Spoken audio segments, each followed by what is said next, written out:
Hey guys, welcome to the Liberal Hive Mind, a channel solely focused on exposing the abundant hypocrisy of the left. You know, mostly as an individual, if you rise to incredible wealth, fame, success, for the most part, you're probably somebody who's quite impressive. For the most part. Like Elon Musk, for instance, he's in the news all the time. The guy is a genius. He's a special mind, a special individual. Most people within the tech world, on Elon Musk's level or even lower, are incredibly intelligent, passionate, strong-minded, impressive people. But then on the other side, especially in the world of entertainment, the same standard does not apply. I mean, sometimes it does, but for the most part, nope. Especially in the world of tabloid media. And man, did we get a great example of that. Joe Rogan the other day had the founder of Rolling Stone magazine on his podcast. Not exactly sure what this guy's name is. Maybe I could find it. Give me a second. Rolling Stone founder Jan Wenner. And man, does it paint that contrast between an incredible company founder and visionary like Elon Musk and a dim-witted, celebrity culture-obsessed Hollywood loser like Jan Weber, who's essentially a glorified Perez Hilton. You know, somebody who's probably successful, net worth in the hundreds of millions, but within the realm of philosophy, thought, and politics, frankly doesn't know his behind from his elbow. To keep the show PG-13, that's what we'll say. And so I guess the point that I'm getting at is, can these people just stop? Like, we get you have an inflated ego, but can you just shut up already and stop lecturing us on how the world should be ran? Maybe do a little bit of research, get out of Hollywood for maybe 5 seconds and have your ideas challenged, develop your ideas with a little bit of counterbalancing, develop some basic critical thought before you come out in front of millions of people and try to lecture us with your absolutely half-baked, half-witted remarks. Oh man, what an embarrassing moment for the Hollywood left on Joe Rogan's podcast the other day. Let me show you guys exactly what happened in this massively viral video. We've got some stuff to get into, so let's roll the tape. Alright folks, you know when we're referring to leftists as NPCs? Well, this is kind of what we mean. Take a look at this. To regulate the internet? Absolutely. You trust the people that got us into the Iraq war under false pretenses to regulate the internet?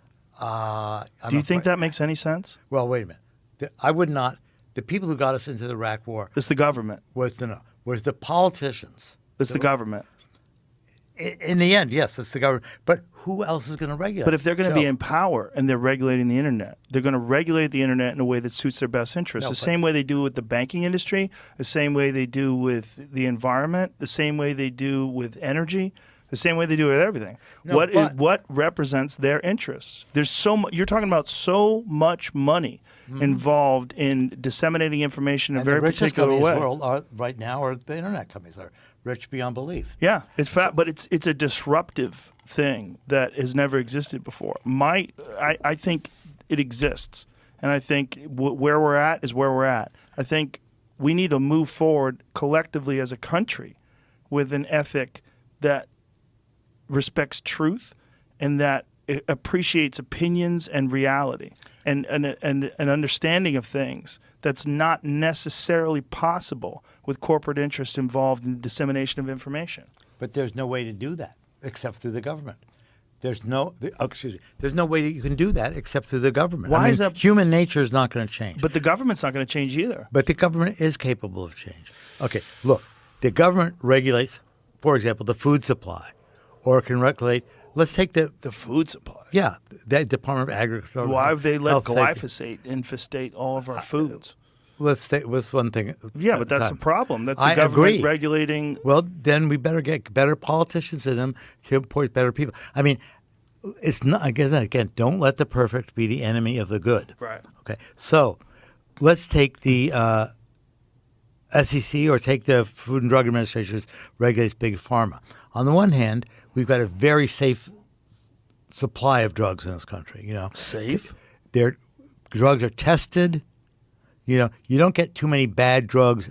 You know, prescribed drugs. 25% of all drugs approved by the FDA get recalled. Now, a lot of people probably think this guy is just a sinister, deep state media shill who wants to put more power in the hands of the elite and the corrupt, but I'm not even sure if that's the case. Honestly, I think a lot of these people are well-intentioned. They're just, I don't know if it's dumb, but they just never heard an idea outside of their left-wing circle. You know, if you lived in California and Hollywood your entire life, then all you know is left-wing Hollywood bullshit.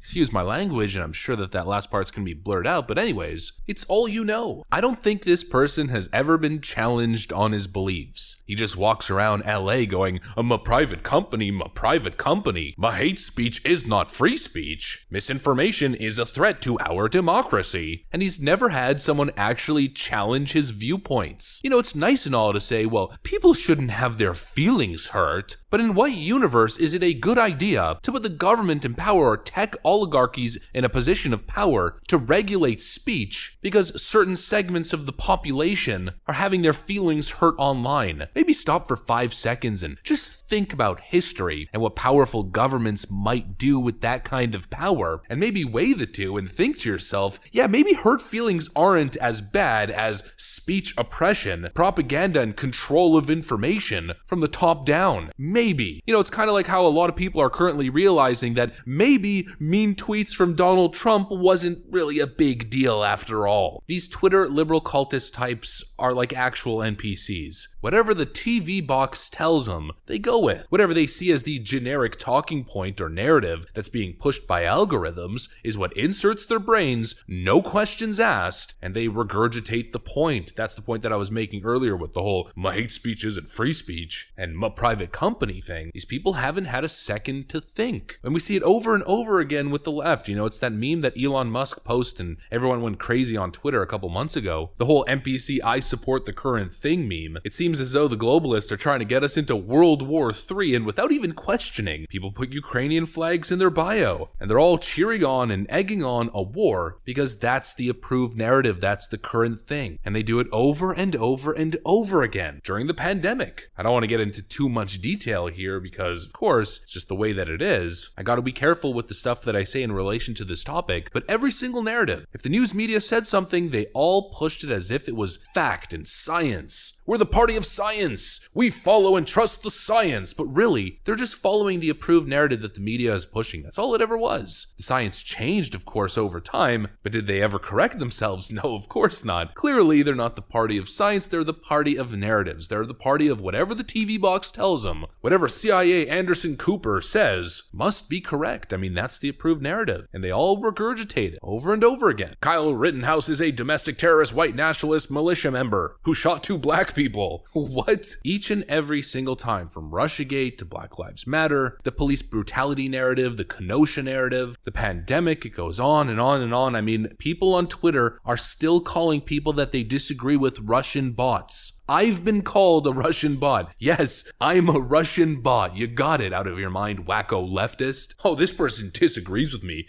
You must be a Russian bot. How can you be so deluded? The simple fact of the matter, at the end of the day, it's sanctimonious people who have never had any of their ideas challenged. They have an overly simplistic, ahistoric view on the world that completely neglects human history, the human element entirely. Oh, we should have world peace. Well, how do we get there? Oh, we should not have hate speech. Oh, well, how do we get there? Oh, well, government and Mark Zuckerberg should censor bad words. People shouldn't be hungry. How do we get there? How do we afford that? Everybody should have a home. In fact, everybody should have a giant mansion. Well, how are we going to do that? Who's going to build it? Who's going to pay for it? It sounds nice on the surface, and it makes you feel all warm and fuzzy inside like you're such a good person. But really, maybe I'm being a little bit harsh, but at the end of the day, you're kind of just a dummy. You're somebody who never grew up. You're somebody who was never challenged, somebody who never developed ideas, who has never been scrutinized. And that's what we saw with that Rolling Stone cloud on the Joe Rogan podcast. When these people are challenged, when their ideas are scrutinized even a little bit, well, you see how it turns out now, don't you? That right there, folks, is also why these leftoids always avoid debate. Of course, they don't want to show up to a debate. They don't want to have their worldview challenged. That's the leftoid kryptonite. They want to keep living in their own little bubble where the world is simple, they're the smartest person in the world, and they're right about everything. The left's greatest enemy is the truth and reality, and that's just the simple fact of the matter. That is also what I got for you guys in this video. Hopefully you enjoyed it. If you did, make sure to leave a like and possibly subscribe to the channel. I'm gonna get back to work. Thanks for watching, friends, and I'll see you on the next one.